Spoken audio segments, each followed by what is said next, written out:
Сәлеметсіздер ме? Мен Алматы қаржы құқықтық және технологиялық колледжінің арнайы пәндер оқытушысымын. Аты жөнім Алипекова Алия Болатбековна. Пәннің атауы тағам дайындау технологиясы.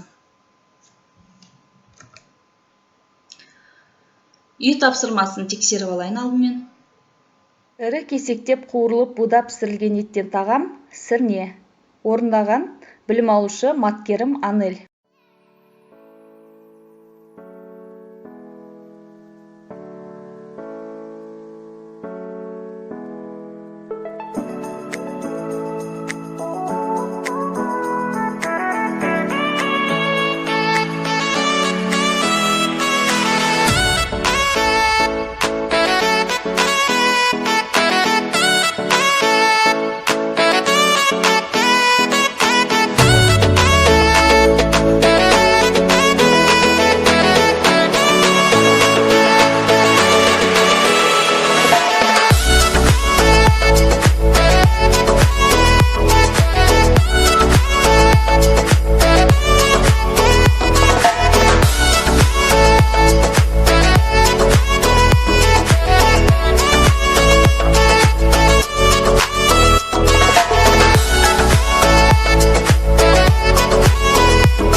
Ұсақ кесекті еттен бұқтырылған тағамдар палау. Орындаған білім алушы Қуанжан Дана.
Қыздырып пісірілген шабылған еттен тағамдар голубцы.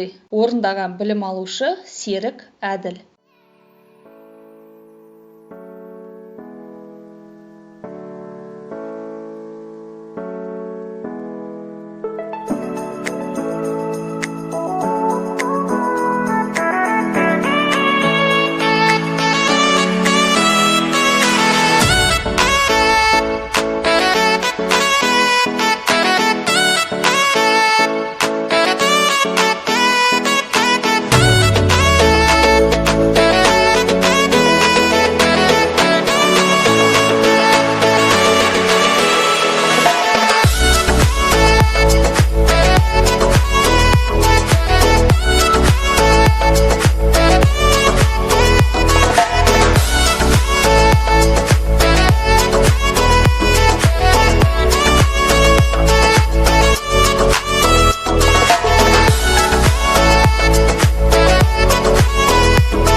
тақырыбы еттен және ет өнімдерінен тағамдар. Қазақша ет. Сабақтың мақсаты етті жылулық өңдегенде жүретін үрдістер бойынша жаңа білімді игеру. Оқушылардың физиологиялық санитарлық талаптарды қатаң ұстауда ғылыми көзқарастарын дамыту. Білім алушыларды қоғамда өзін-өзін ұстауға, мәдениетке, тазалыққа тәрбиелеу. Сабақтың жоспары: етті жылулық өңдеуде болатын процесстер. Қайнатылған еттен және суп өнімдерден тағамдар. Қорытындылау. Бірінші жоспарға келетін болсақ, қайнатылған еттен және суп өнімдерден тағамдар дайындау үшін сиыр, яғни жауырын және жауырын асты бөліктері бірінші категориялы ұшаның шет еттері, төс етінің жұмсағы, жамбас бөлігінің ішкі және сыртқы кесектері, қой, лақ, шошқа, бұзау еттері, сонымен қатар суп өнімдер және де шұжық өнімдері кіреді. Ірі кесектілерді қайнатуда майдың еру температурасы мен массасын жоғалту арасындағы байланыс шошқада 40%, сиырда 38% және де қойда 36%-ды құрайды. Суп өнімдер 25%-дан 57%-ға дейін жоғалтады.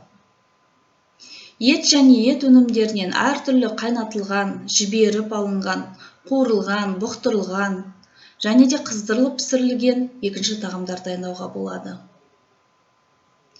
Жылулық өңдеу кезінде ет жартылай өнімдердің массасын айтарлықтай өзгереді. Яғни, жоғалту массасы 35-тен 40%-ға дейін болады. Бұл үш себеппен түсіндіріледі. Яғни, ылғалдың бөлінуінен, яғни 30-35%. Еріген майдан, яғни еріген май 5%. Сонымен қатар диффузия нәтижесінде ерігіш заттардың жоғалуымен және сөлін бөлініп шығуымен орташа 1-2%-ды құрайды. Қой етін жіліктегенде 13 бөлікке бөледі. Бас, тіл жақ еті, мойын, жауырын, тоқпан жілік, кәрі жілік, төс, сүп еті, сирақ, асықты жілік, ортан жілік, жамбас, құйымшақ, омыртқа, қабырғалары.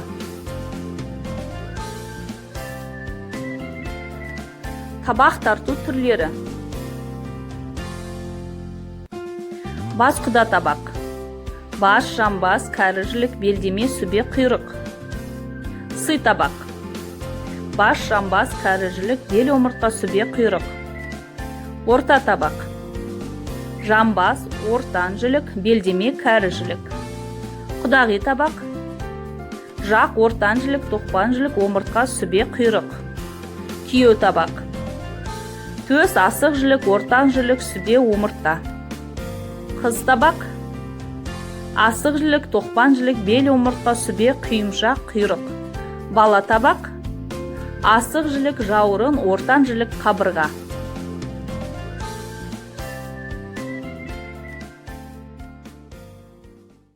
Бүгінгі біздің дайындайтын тағамымыз қазақша ет. Оның құрамына мен қазы қарта және де жұмсақ етті алдым. Барлығын салқын суға салып қайнатамыз. Бір қайнағаннан кейін көбігін алып, одан ары қарай отты бәсеңдетіп, тұзын салып қайнатамыз. Ет өнімдеріміз пісіп жатқан кезде біз қамыр дайындаймыз. Қамырдың құрамында жұмыртқа, тұз, салқын су және де ұн.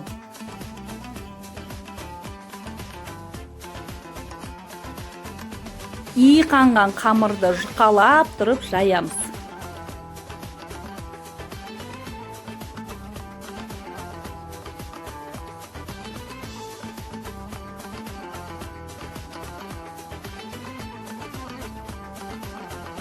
Піскен ет өнімдерін сүзіп аламыз және де сорпаны сүземіз.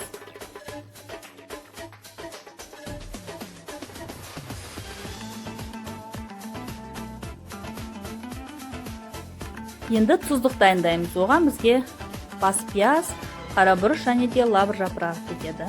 Және де сорпаның майлы жерін аламыз да әлсін отта бір қайнатып аламыз.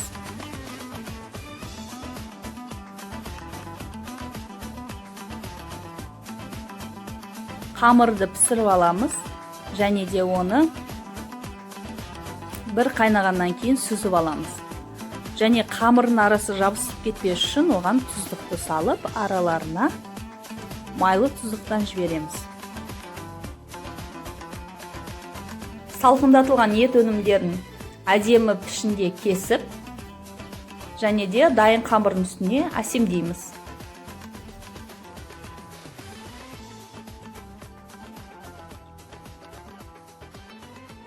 Мінекей қазақша етіміз дайын болды. Оның қасына әрине сорпамен ұсынамыз. Астарыңыз дәмді болсын. Жоспар бойынша 3-ші сабақты қорытындылау. Білім алушылар, мен сіздерге жаңа сабақ кезінде түсіндіріп өттім ет тартудың түрлерін. Бұл жерде сіздерге ет тартудың 7 түрі көрсетілген, табақ тартудың соның құрамын жазып шығу керексіздер. Енді үйге тапсырма. Қазақ халқының ұмыт болып бара жатқан ұлттық ет тағамдарын іздеп сол жайлы айтып келу. Мен бүгінгі сабағымды эстафета ретінде жалғастыру үшін арнайы пәндер оқытушысы Махашева Жазира Бекқызына бергім келіп отыр. Менен қазақша ет, сізден ұлттық тағамдарға арналған ыдыстар. Бүгінгі сабағым білім алушыларға өз пайдасын тигізді деген үміттемін. Келесі кездескенше сау саламатта болыңыздар.